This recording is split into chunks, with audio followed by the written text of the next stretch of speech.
Hi guys, I noticed I was getting a lot of questions over social media and in DMs about some of the biggest jewelry mistakes that I see.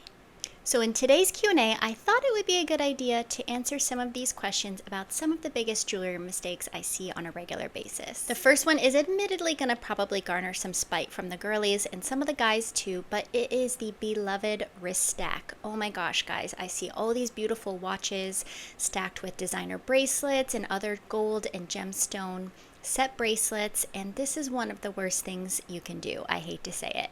I know it's one of the biggest trends on social media and just with jewelry, period, but you have to think about this for a minute.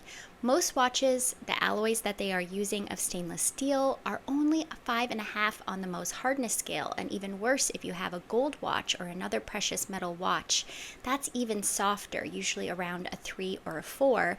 And of course, all of them are just scratching each other constantly when they are banging against each other and you're moving your wrist around. You may be thinking, hey, it's not that big of a deal. I can get my watch polished eventually. Who cares? No big deal. And that's true. And yes, it is quite expensive depending on the level of watch that you own. And that can get annoying and really add up over time. And again, if you have a gold watch or even the sapphire face of your watch, that can get quite banged up. And that is very expensive to replace most of the time.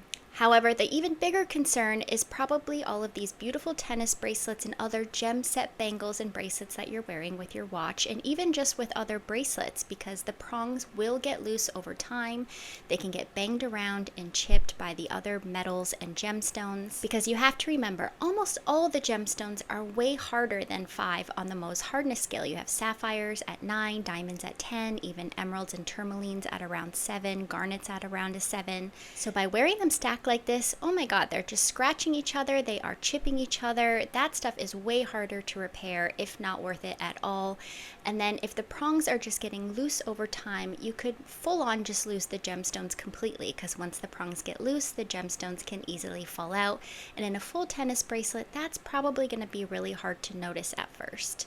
And yes, now that I'm saying this, absolutely the same goes for your ring stack. And I know that's even more popular because almost everyone who's married is wearing an engagement ring next to their wedding band. And a lot of these are usually double prong set.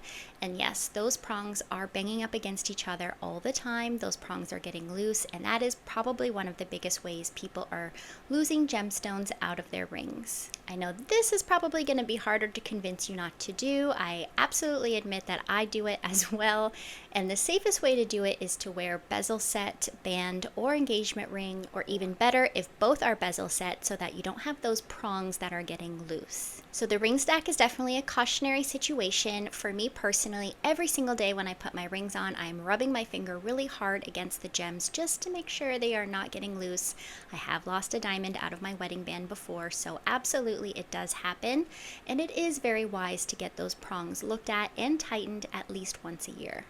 In my opinion, the second big mistake that I'm seeing a lot in jewelry right now is choosing a lab diamond that is just way too big, and also choosing a setting for the lab diamond that is way too basic or plain. I know everyone has this giant appetite for huge rocks at the moment, and hey, I really get it. They're beautiful, they look amazing on your hand. It's hard not to get excited by them, especially because the price is just so good. However, it is just a giant red flag that you're wearing a factory-made diamond. And you know what? If you really couldn't care less about that, then I get it. That's fine. But I would flag you that a little bit down the road, I feel like you're gonna start to feel like that diamond is just a little bit too big. It's not even super functional to wear on a daily basis when you're traveling, when you want to fly a little bit more under the radar. So I absolutely have nothing against lab diamonds. I think if that's what you want, then that's what you should have. But I personally would recommend keeping it to 2.5 carats or below for an engagement ring. It keeps a lot of real estate on the finger. It has a beautiful look to it, but it's still going to keep people guessing as to whether it's a natural or lab diamond. And I think there's something kind of nice about that. And with all the money that you're saving on this lab diamond, I would take that part of your budget and allocate it to getting a beautiful custom setting for your stone. A lot of the retailers, especially online, that are setting lab diamonds are using super, super basic settings. And part of it I get, it's part of the trend to have this giant diamond on a super thin, really plain, minimalistic band. However, again, if you're going to choose a factory-made diamond, I think you should invest in the setting and make it feel really custom and really personal and special to you. It is your engagement ring, and it should really have a one-of-a-kind feeling to it for you and your partner. So I would say worry less about trends. Try to think about some different interesting ideas you could do, maybe with colored gemstone side stones, or just different really interesting band ideas, or how to pair it with maybe an interesting wedding band. Do your research. I do have a whole video on unique engagement ring ideas. You can pick up some interesting thoughts there. And when it's all said and done, I think you'll be happy that you have something that literally nobody else has. As a last note on lab diamonds, I will say that I hope the craze for moissanites is over. During that time, again, nothing against moissanites, but a lot of people didn't realize that they were also being lab made. And of course, with prices now, I think you should really invest your money more in a lab made diamond. I think long term you'll be a lot happier with that, and it may even have a better chance of retaining its value.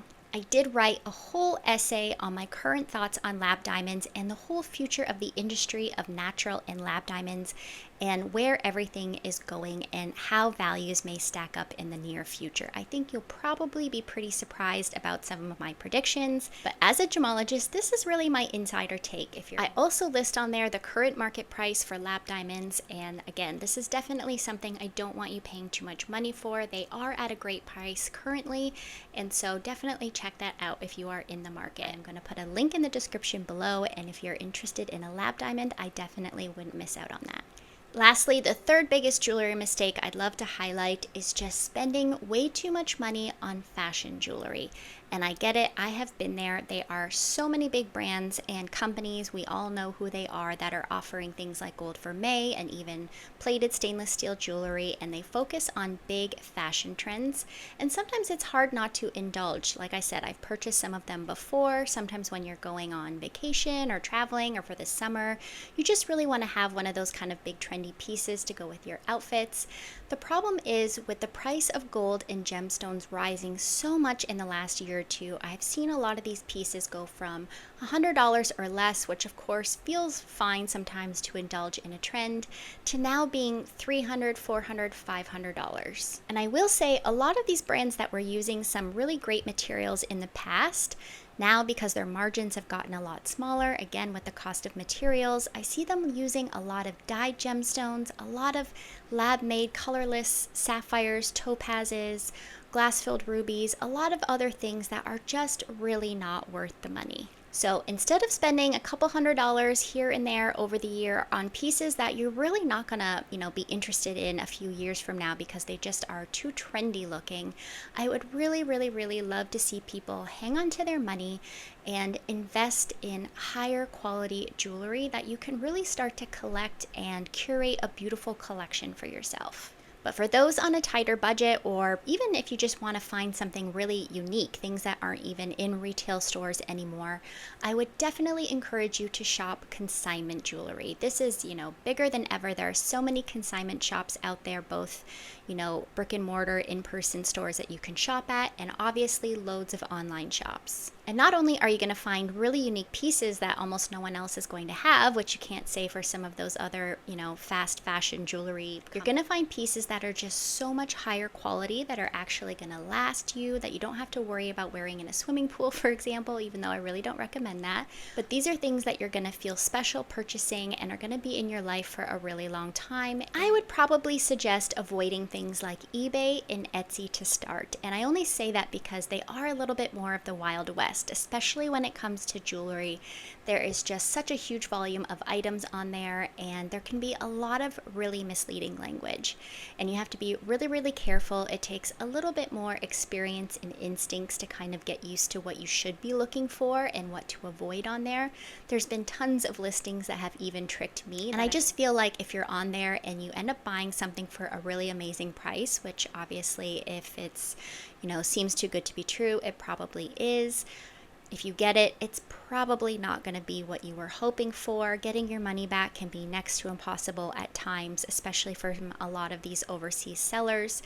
So just to be safe, I would leave that to a little bit later when you have a little bit more experience. One website that I do love for online consignment shopping, and I know I mentioned them a lot, is The RealReal. And I have no relationship with them, no sponsorship with them. I do put a lot of their listings on my ShopMy, but the reason is they do employ actual gemologists. I actually went to school with a lot of them, and they also supply appraisals for insurance purposes, but also just to authenticate the pieces that you're buying from the website when you purchase them. And that is an amazing service. I think it's something that, I really appreciate when I'm buying resale jewelry.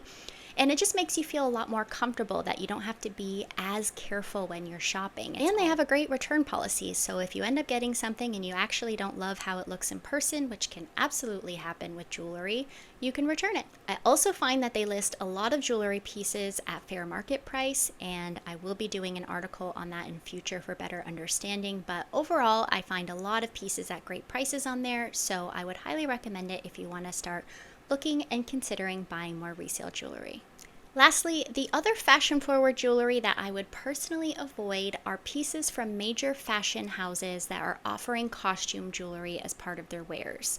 So, for example, any big fashion brand that you might have a very fancy designer bag from, for example, most of the jewelry pieces that they're offering, especially some of the older pieces, are pure costume jewelry. So they feature crystals and glass and acrylic, and they're usually made out of plastic or base metal.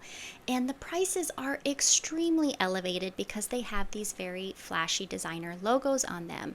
However, they are absolutely not worth the money. And I understand some of them can be fun. Obviously, if you have a very high disposable income, go ahead and purchase whatever you please. But if you want to start curating a jewelry collection that, again, is going to hold value, I would avoid these pieces. The prices are just so high, and again, as a jewelry lover and a gemologist, I would much rather you purchase something with precious metals and gemstones, something that has more interesting design to it, something with more intrinsic value, and I think you're just going to be so much happier with that long term than a plastic designer bangle that you're probably going to get tired of wearing after a few seasons. I also recently did a whole video on the differences between estate and retro, vintage, and antique jewelry. So if that's always kind of confused you, I know it's very confusing to a lot of people, definitely check that out on your estate jewelry journey. Thank you so much for watching. Whenever you have questions for me, you can always leave them in the comments, and I will be looking out for them to feature in a future video.